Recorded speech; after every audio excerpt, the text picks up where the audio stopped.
এই জঙ্গলমহলে রেলপথ নির্মাণের দাবিতে সমস্ত মানুষ এক হন। অবিলম্বে ছাতনামুকুর মণিপুর রেলপথ নির্মাণের দাবিতে সমস্ত মানুষ এক হন। ছাতনা থেকে মুকুর মণিপুর রেলপথ নির্মাণের দাবিতে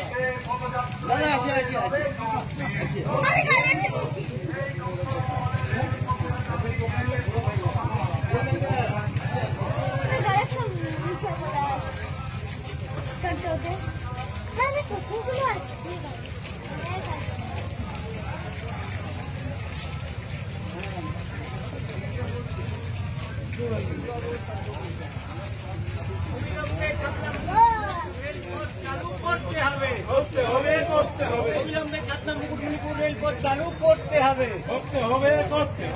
এই রেল মন্ত্রক জবাব চাই, জবাব দাও।